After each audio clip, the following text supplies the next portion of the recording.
रागादि रोगान सततानुसक्तान शेषकाय प्रसूतान शेषान उत्सुक्य मोह रतिदान जगानाम यो पूर्व वैदे नमस्तस्तु तस्मै।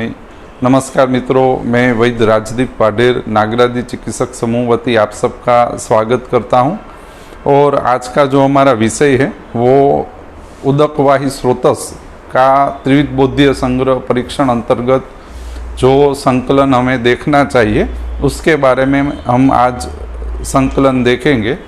और इसके पश्चात हम हमारा जो एक महीने के बाद 20 अगस्त को हमारा सेमिनार है विमान स्थान के अंतिम अध्याय रोग विषक जीती ऊपर, उसके बारे में हम विमर्श करेंगे।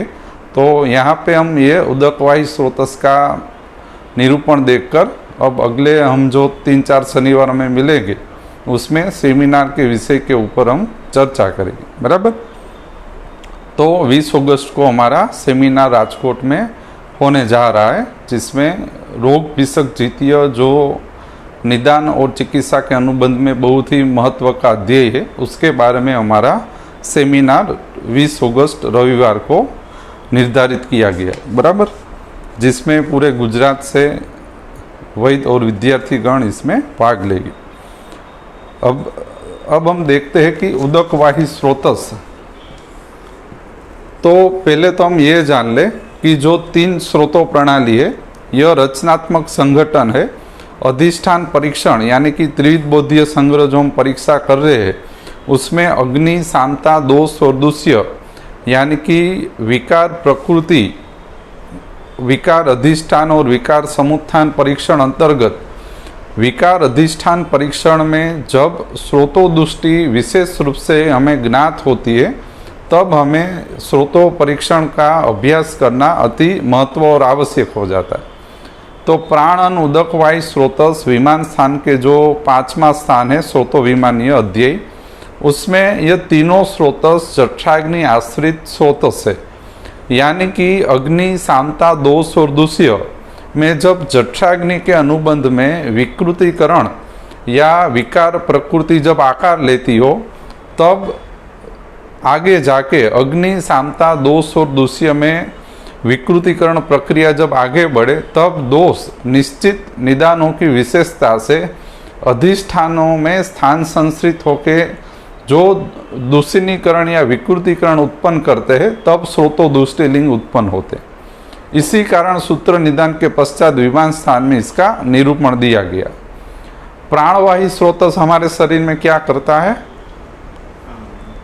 हमारे शरीर में परिणाम प्राप्त प्राण यानी कि अग्नि, सोम, वायु, सत्व, तम, पंचेंद्रिय और जीवात्मा के 10 जीवन यापन कर्मों को प्राण तत्व यानी कि यह जीवन यापन कर्म सम्यक रूप से सुचारू रूप से हमारे शरीर में चले, उसका जो मुख्य आधार है, जो पोषण देता है, उस कार्य को बल देता है, वो है प्राणवाही स्रोतस यानी कि परिणाम प्राप्त प्राण का वाहक है।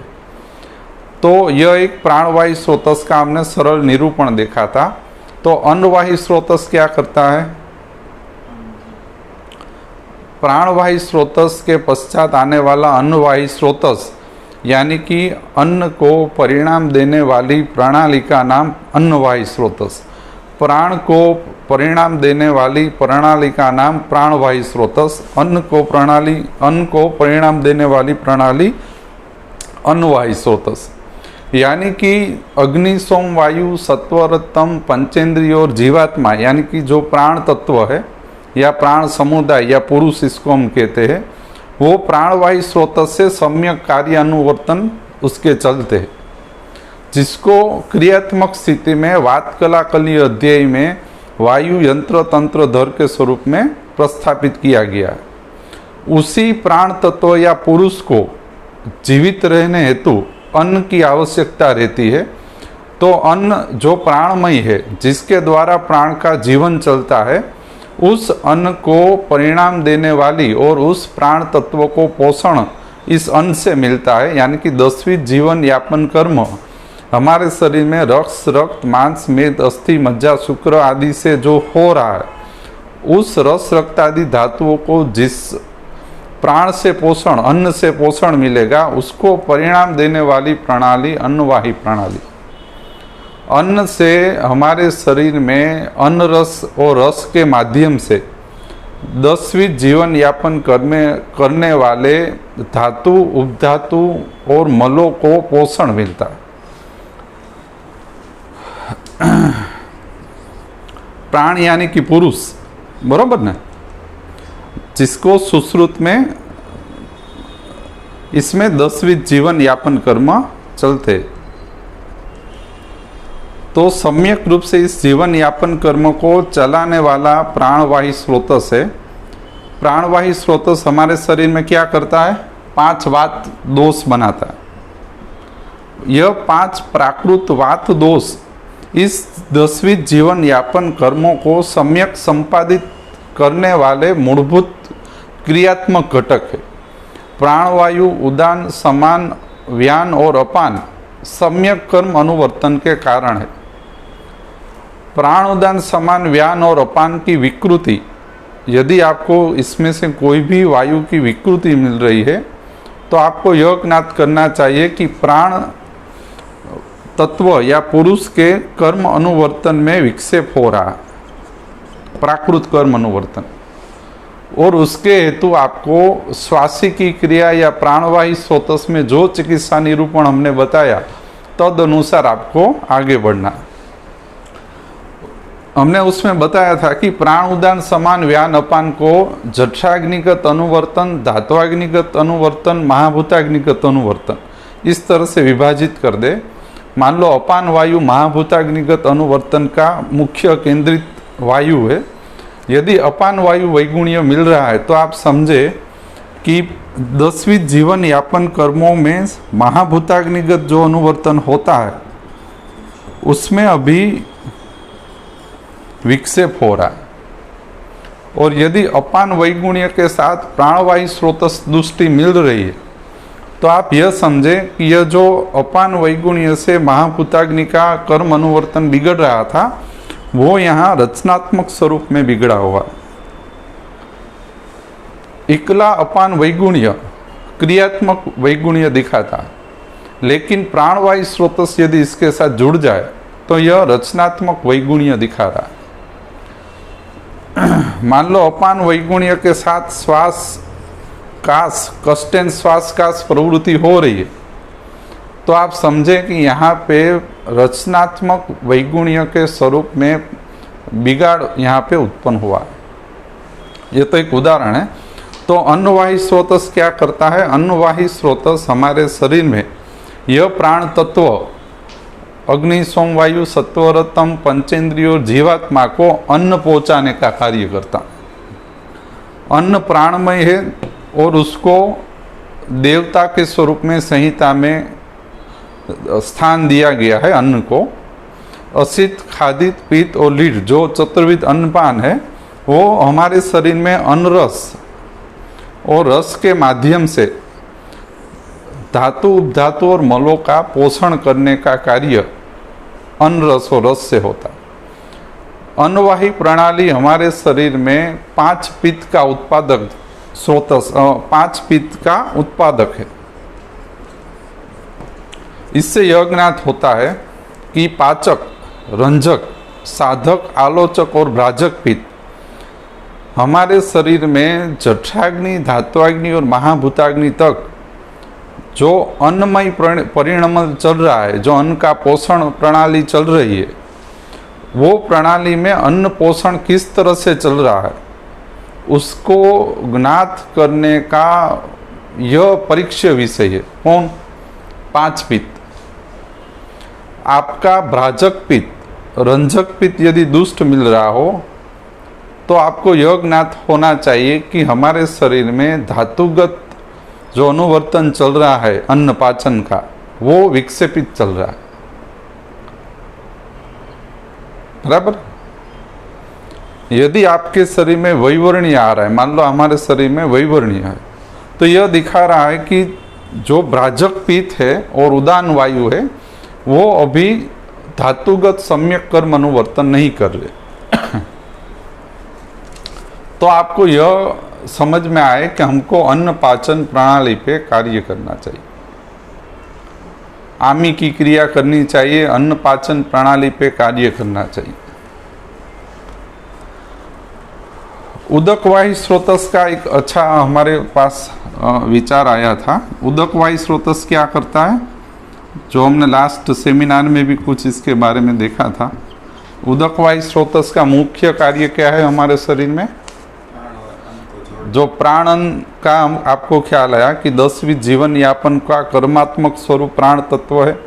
अन्न 10वीं प्राण तत्व का जीवन यापन कर्म हेतु जो अन्न पोषण को देना, वो अन्नवाही प्रणाली का कार्य। तो उदक वाही प्रणाली क्या करती है?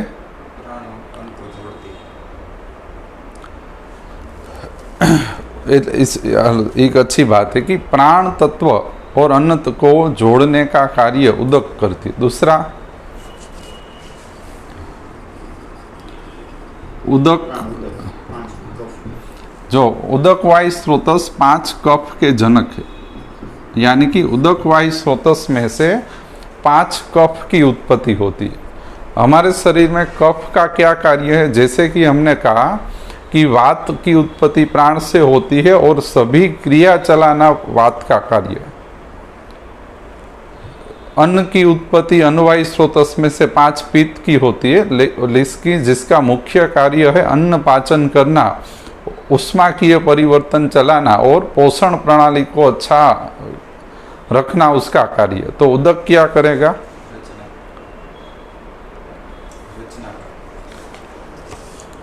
देखो, उदक क्या करेगा? एक तो प्राण अन्न को जोड़ता है, यानी इसका यह होगा कि उदक वाही स्रोतस में उदक आश्वास करणाम श्रेष्ठम ऐसा लिखा है। जो हम उदक वाही स्रोतस का मुख्य कार्य है हमारे शरीर में प्राण और अन्न की जो गति चल रही है हमारे शरीर में, उसको माध्यम देना का मुख्य कार्य उदक वायु स्रोतस प्रणाली का है। उदक से हमारे शरीर में जो अन्न उत्पन्न होता है, जो रसकरण होती है, यह रसकरण का जो माध्यम है, जिसके माध्यम से रसकरण होगा, जिसके माध्यम से रस को रस रक्त मांस मेद अस्थि मज्जा शुक्र तक पहुंचेगा, वो माध्यम उदक वायु स्रोतो प्रणाली बनाती। यानी कि सम्यक पोषण मिले, इसके हेतु आपको उदक वायु स्रोतो प्रणाली अच्छी होना बहुत आवश्यक। आप असित खादित पित्त लीड अच्छी तरह से ले रहे हो, जो हमारे सांप्रत समय में देखने को मिलता है कि अन्न की उत्तम स्थिति हो, फिर भी पोषण की स्थिति में विक्षेप देखने को मिलता है कि भाई कैल्शियम B12 D3 या XYZ की उणप देखने को मिलती है। यह जो अन्न की उत्तम स्थिति है, फिर भी आपको जो विक्षेप देखने को मिल रहा है अपने कर्म में, उसका कारण एक उदक वायु स्रोतो प्रणाली हो सकता है। क्योंकि उदक का कार्य है, जो आपने अन्न ग्रहण किया उसको रस रक्त मांस मेद आदि से जोड़ना, सम्यक अन्न पाचन पश्चात उस अन्न का अभिसरण करना, सबको उत्तम स्वरूप में देना, ये इसका उदक वायु प्रणाली का कार्य है। यानी कि उदक वायु स्रोत से फल स्वरूप क्या होगा? उदक वायु स्रोत से संकलित धातु कौन कौन सी है? रस, मांस, मेद, मज्जा, शुक्र।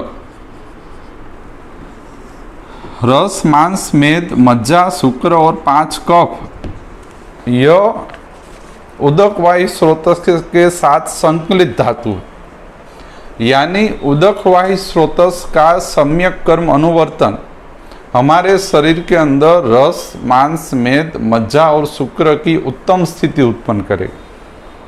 तो इससे क्या होगा? रचनात्मक संगठन, रस, मांस, मेद, मज्जा और शुक्र का कार्य हमारे शरीर में रचना बनाने का इसका महत्तम कार्य है।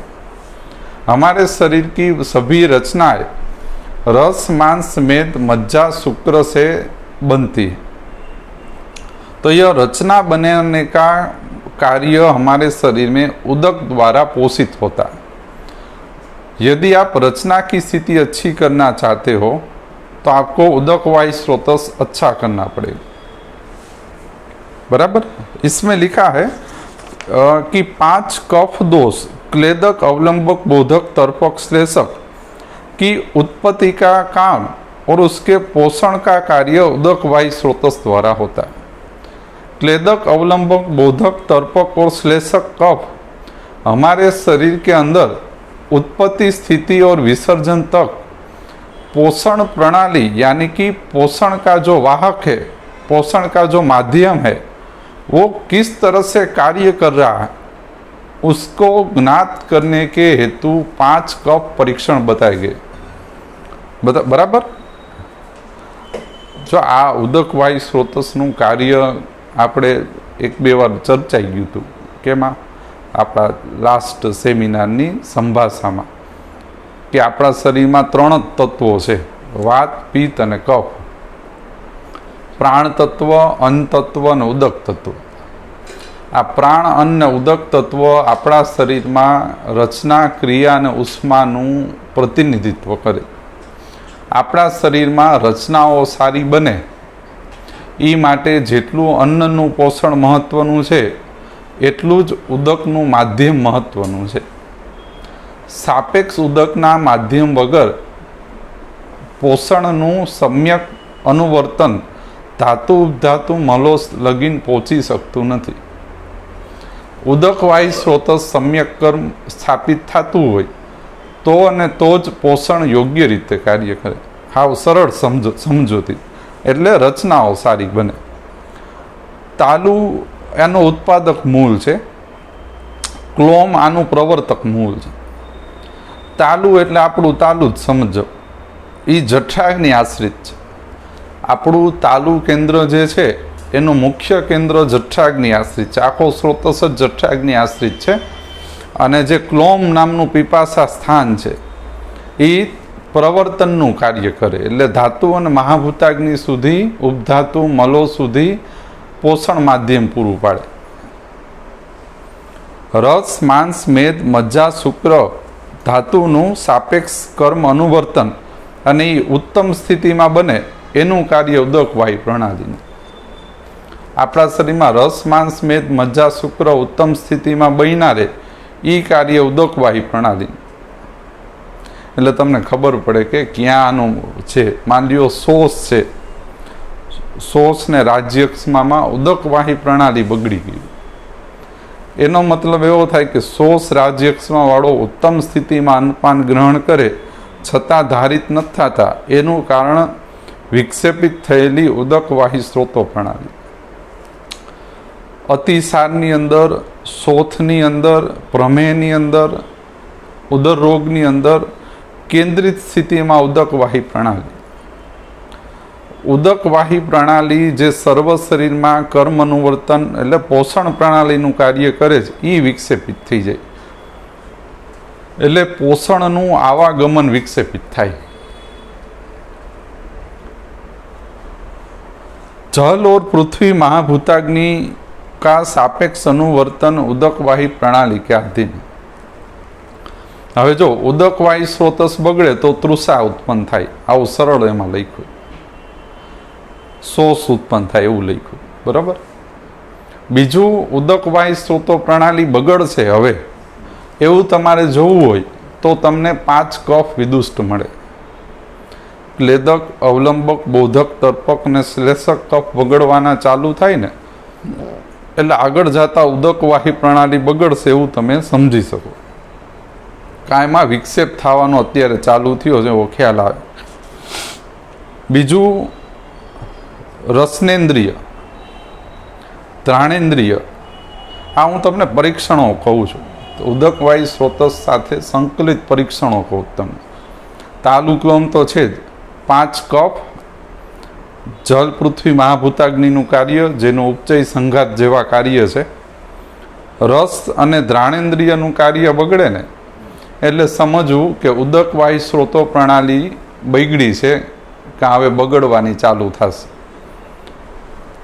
ઉપસ્થ અને ગુદ ઇન્દ્રિય પાયુ ઇન્દ્રિયનું કાર્ય બગડે તો સમજવું કે હવે આની અંદર ઉદક વાયુ સ્રોતો પ્રણાલી વિક્ષેપિત થશે કા થઈ ગઈ. તો તમારી પાસે એવા ઘણા રોગી આવશે કે જેમાં રસનેન્દ્રિય, ત્રાણેન્દ્રિય, ઉપસ્થ ઇન્દ્રિય અને પાયુ ઇન્દ્રિયોમાં વિક્ષેપ જોવા મળે અને એના સિવાયની પાસે કોઈ લક્ષણ નથી. પ્રધાન વેદના જેની ઈ છે તો એમાં મહાભૂતાગ્નિ સારવાર સાચી, પણ ઉદક વાહી સ્રોતો પ્રણાલી સારી કરીને પછી કરવી. કારણ કે ઉપક્રમે જઠરાગ્નિ સામતા દોષ દુષ્ય મુજબ અનુક્રમથી સારવાર થાય. बराबर. उदक वाही स्रोतस यानी कि उदक जो हमारे शरीर में रसकरण का माध्यम है, जो पोषण पहुंचाने का कार्य करता है, इसीलिए उसको आश्वास करणाम कहा है. जो परिणाम देने वाली प्रणाली का नाम उदक वायु स्रोतो प्रणाली है. बराबर.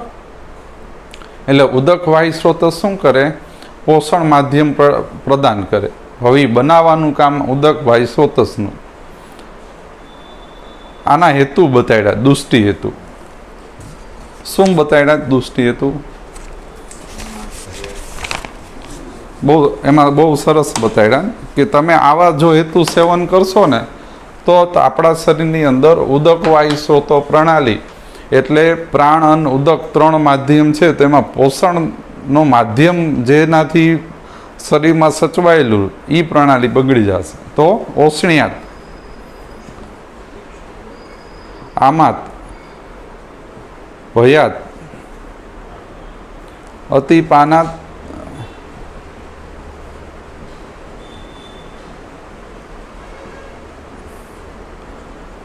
અતિ શુષ્કાન સેવન, આટલા હેતુ પ્રધાન રૂપે બતાડ્યા. ઓસણિયાત, આમાત, ભયાત, અતિપાનાત, અતિ શુષ્કાન સેવનથી ઉદક વાયુ સ્રોતો દુષ્ટિ થાય. ઓસણિયાત, આમાત, ભયાત, અતિપાનાત અને અતિ શુષ્કાન સેવન આપણા શરીરમાં ઉદક વાહી સ્રોતો પ્રણાલી અને રચનાત્મક સંગઠનનું કાર્ય વિક્ષેપિત કરવા માટે સમર્થ છે. તો હવે એની અંદર જો તમે વિભાજન કરો તો જઠરાગ્નિ આશ્રિત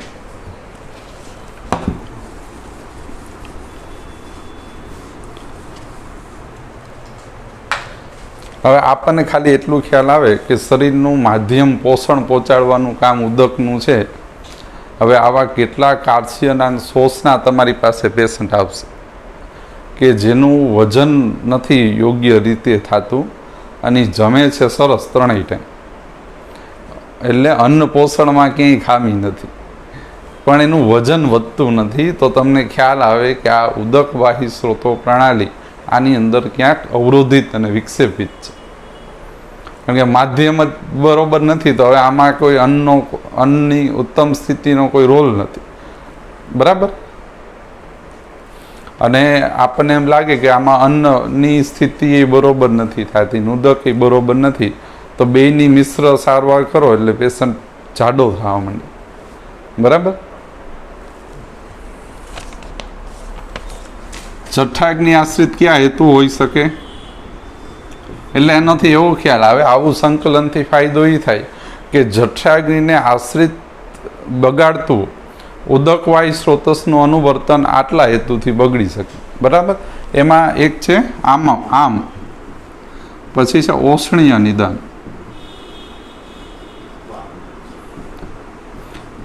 ઓસણિયાત, આમાત અને અતિ શુષ્કાન સેવન. એ એક આમાં લખી શકી, એ ઓલું છે મધ્યપાન. એટલે એ આપણે પછી એને આગલી અગ્નિમાં લેશું. એટલે પ્રધાન રીતે આમ ઉત્પન્ન થાય, ઓસણીય રૂપ નિદાન લેવાય અને અતિ શુષ્ક અન્ન સેવન કરો તો જઠરાગ્નિના અનુવર્તનમાં આવતું ઉદકવાહી પ્રણાલીનું કાર્ય વિક્ષેપિત થાય. તો શું થાય? જઠરાગ્નિ આશ્રિત કફનો ભાગ છે, ક્લેદક કફ પ્રધાન રીતે આમાં આવે, ક્લેદક કફ વિકૃતિ કર્મ જોવા મળે. બરાબર. તો ઓસણિયાત આમાત અને અતિ શુષ્કાન સેવનથી જઠરાગ્નિ અનુવર્તન બગડે. તો શું નિદાન અથવા શું હેતુ ઉત્પન્ન થાય? હેતુ શું? લિંગ. તેમાં લખ્યું છે મુખ, તાલુ અને ઓષ્ઠ શોષ ઉત્પન્ન થાય. તમારું મુખ, તાલુ અને ઓષ્ઠ સુકાય તો સમજવું કે જઠરાગ્નિના અનુબંધમાં ઉદકવાહી પ્રણાલીનો હેતુ અહીંયા કાર્ય કરે. મુખ, તાલુ, ઓષ્ઠ શોષ એ આમ ઓષ્ણીય અતિશુષ્કાન સેવનથી ઉત્પન્ન થતું ઉદકવાહી સ્રોતો દૃષ્ટિનું લિંગ છે. તમે આવા પેશન્ટ જોયા જેને સતત મોઢું, ઓષ્ઠ અને ગળું સુકાયા રાખે? આવા તો પુષ્કળ પેશન્ટ છે જે તમારી પાસે આવીને પહેલાં એક પેલી ફરિયાદ એ કરે કે સાહેબ મારું મોઢું, ગળું અને હોઠ ખૂબ ફૂંકાય. તો હવે તમારે આની અંદર ઉદકવાહી સ્રોતો પ્રણાલીનો જઠરાગ્નિગત અનુવર્તન બરોબર નથી એ આપણને ખબર પડે. એટલે અલગ અલગ ભાગ કયો તમને, જેમ કે આમાં આગળ જતા આવશે કંઠ શોષ, બરોબર? તો આમાં એવું લખ્યું કે કંઠ શોષ ધાતુગત અનુવર્તન બગડે ત્યારે ઉત્પન્ન થાય. તો એની અંદર અતિશુષ્કાન સેવન અને આમથી આગળ જતા કંઠ શોષ ઉત્પન્ન થાય. અતિશુષ્કાન સેવન શરીરમાં વૃક્ષ ભાગનો વધારો કરશે જે ધાતુગત અનુવર્તન વિક્ષેપિત કરશે. આમથી ધાતુગત આમની સ્થિતિમાં કંઠગત શોષ ઉત્પન્ન થાય. બીજું કંઠ જે ભાગ છે એ ધાતુગત અનુવર્તનની વ્યાખ્યા કરતો અધિષ્ઠાન છે. તમારો કંઠ ભાગ છે એ શરીરની અંદર ધાતુગત અનુવર્તન કેવું ચાલે છે એનું વ્યાખ્યા કરે. પ્રાણાયતન અંતર્ગત કંઠ પરીક્ષા તમે કરો તો કંઠ પરીક્ષા ધાતુગત અનુવર્તનની વ્યાખ્યા આપણને આપે. રક્ત આરે જોડાયેલું છે અને કંઠ શોષ ઉત્પન્ન થાય તો ધાત્વાગ્નિગત અનુવર્તન બગડ્યું છે એટલું આપણને ખ્યાલ આવે. ક્લોમ શોષ ઉત્પન્ન થાય તો મહાભૂતાગ્નિ સુધી ઉદકવાહી સ્રોતો પ્રણાલી વિક્ષેપિત થઈ ગઈ છે એ આપણને ખ્યાલ આવે. પ્રધાન રૂપથી ભય અને અતિપાનથી મહાભૂતાગ્નિગત અનુવર્તન વિક્ષેપિત થઈ જાય.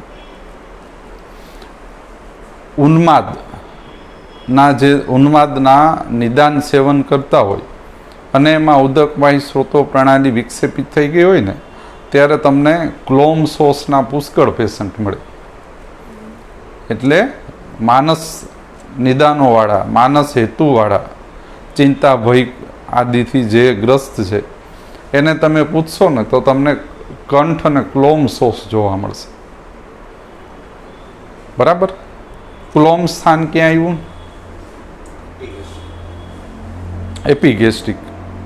એપિગેસ્ટ્રિકમાં. બીજું કાંઈ વિચાર? એટલે અહીંયા આપ જો બીજું કાંઈ બહુ તરસ લાગી હોય અને તમે પાણી પીઓ ને જ્યાં તમને ઠંડક અનુભવાય એટલે તમે 6-7 કિલોમીટર રનિંગ કરો, 6-7 કિલોમીટર ચાલો તડકામાં અને જ્યાં તમને અનુભવાય તૃષાનો ભાગ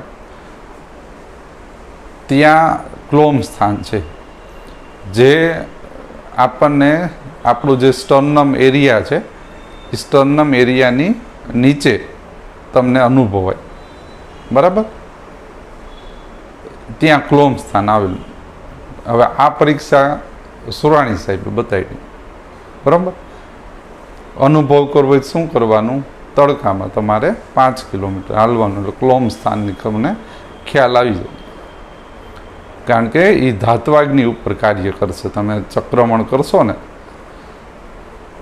ચક્રમણ અને વ્યાયામ ચાલુ કરી દેશો ને એટલે શું થશે? ધાત્વાગ્નિ મહાભૂતાગ્નિમાં ઉદકવાહી પ્રણાલીનું કાર્ય ઝડપથી થશે એટલે તમને ક્લોમ સ્થાનમાં અસર દેખાશે. બરાબર? સ્ટર્નમની નીચેના ભાગમાં દેખાય. અહીંયા આપને તર્પિત અનુભવાય પાણી પીવો ત્યારે. કયા રોગ સમૂહ ઉત્પન્ન થાય? ઓસણિયાત, આમાત, ભયાત, અતિપાનાત અને અતિશુષ્કાન સેવનથી પ્રમેય, તૃષા, શોથ, અતિસાર ને ઉદર રોગ ઉત્પન્ન થાય, જેમાં તૃષાવત સારવાર કરવી એવું લખ્યું. તમે એ વાંચો તૃષાવત સારવાર એટલે એમાં એવું લખ્યું શીત ઉપચારો બધા લખાય. બરોબર. તો શીત ઉપચારોને માધ્યમ બનાવી અને ઉદકવાહી સ્રોતો પ્રણાલી સરખી કરવી. હવે એમાં જે તૃષાવત સારવાર લખી છે એનો પ્રકૃતિ સ્થાપનગત ઉપચાર સંગ્રહ બતાવ્યો તૃષાવત સારવાર. હવે ઉદકવાહી સ્ત્રોતો પ્રણાલી જ્યારે બગડી ગઈ હોય, મુખ, તાલુ, કંઠ, ક્લોમ, શોષ જ્યારે અગ્નિ સામતા દોષોના આવરણથી બગડ્યો હોય, સમજો હું રનિંગ મેં કર્યું નથી કાંઈ એવું કોઈ મેં જટિલ ઓલું નથી અને મને આમ આદિથી ઉત્પન્ન થયેલો ઉદકવાહી સ્ત્રોતો દૃષ્ટિ છે, તો એમાં તૃષાવત સારવાર કરવી, પણ આગળ જતા પહેલાં એના અધિષ્ઠાનો અગ્નિ સામતા સારું કરવું જોઈએ. તો એ માટે શું કરવાનું? આમાં નિદાન, પરિવર્જન, ઉપક્રમ, ચિકિત્સા સૂત્ર અને પ્રકૃતિ સ્થાપન સુરાણી સાહેબે બતાવ્યું. બરાબર. આ જે બતાવ્યું છે એ આવૃત અને સક્રમ બતાડવામાં આવ્યું. આમાંય અંતે પ્રકૃતિ સ્થાપન માટે તૃષાવત જ ઉપચાર કરવા, કાંઈની સાથોસાથ તમે હલાવો. નિદાન પરિવર્જનમાં બતાડ્યું છે જેનાથી જઠરાગ્નિ સારી થાય, જઠરાગ્નિગત હેતુનું નિર્મૂલન થાય, સમુત્થાન ભેદ થાય. એમાં લખ્યું છે નિર્વાત સેવન, વ્યાયામ, ચક્રમણ, ઉદ્વર્તન અને લઘુવૃક્ષ અન્નપાનને ઉપચાર કરવા. નિર્વાત સેવન, વ્યાયામ, ચક્રમણ, ઉદ્વર્તન, લઘુવૃક્ષ અન્નપાન અને ઉપચાર કરવા. ઉપક્રમમાં ધાત્વાગ્નિ અને દોષ પાચન થાય. આપણે ગયા વખતે વાત કરી હતી, ઉપક્રમો ચલાવો એટલે દોષ પાચન થશે. ઉદકવાહી સ્ત્રોતો પ્રણાલીમાં દોષ પાચન હેતુ તમારે લંઘન, રૂક્ષણ અને સ્વેદન ચલાવો. ઉદકવાહી સ્ત્રોતસ જ્યારે દોષોથી ગ્રસ્ત થયું હોય ત્યારે દોષ પાચન કરવા માટે લંઘન, રૂક્ષણ અને સ્વેદન હલાવવાનું. ચિકિત્સાક્રમ. ઉદકવાહી સ્ત્રોતસ પ્રણાલીમાં મહાભૂતાગ્નિગત અનુવર્તન સારું કરવું હોય ત્યારે મલ, પાચન અને લીન દોષો માટે, સમુચ્ચિત દોષો માટે શું કરવાનું? અનુક્રમથી વમન, વિરેચન અને નસ્ય હલાવવાનું. નિદાન પરિવર્જનથી સમુત્થાન ભેદ થાય, જઠરાગ્નિ, કાયાગ્નિનું અનુવર્તન સાપેક્ષ થવાનું ચાલુ થાય. ઉપક્રમોથી ધાત્વાગ્નિનું અનુવર્તન સારું થાય, દોષોનું પાચન થાય અને ધાતુગત અનુવર્તન સારું થાય. ચિકિત્સા સૂત્રથી મહાભૂતાગ્નિઓમાં સમૂર્છિત દોષોનું પાચન થાય, મલોનું પાચન થાય અને મહાભૂતાગ્નિ કર્મ સારું થાય. તો શું કરાય? વમન, વિરેચન, નસ્ય જો મહાભૂતાગ્નિ અનુવર્તન હોય તો કરાવવાનું. માલી આમાં ભય અને મદ્યપાન જ્યારે નિદાન સ્વરૂપ હોય ત્યારે તમારે ફરજિયાત વમન, વિરેચન, નસ્યનો ઉપયોગ કરવો પડે. એમાં હું લંઘન, રૂક્ષણ, સ્વેદનથી મૈથે રાખીશ તો એટલો સમય ન હોય. સમજી ગયા? પ્રકૃતિ સ્થાપન. પ્રકૃતિ સ્થાપનમાં ગૌમૂત્ર, હરિતકી, રસાયણ અને તૃષાવત ઉપચાર કરવા. પહેલાં ગૌમૂત્ર, હરિતકી દેવાની, રસાયણ દેવાનું અને તૃષાવત ઉપચાર કરવા. ક્યાં લાગુ પડે? ઉદકવાહી સ્ત્રોતસના વ્યાધિ સંગ્રહમાંનો ખૂબ ઉપયોગ કરવો.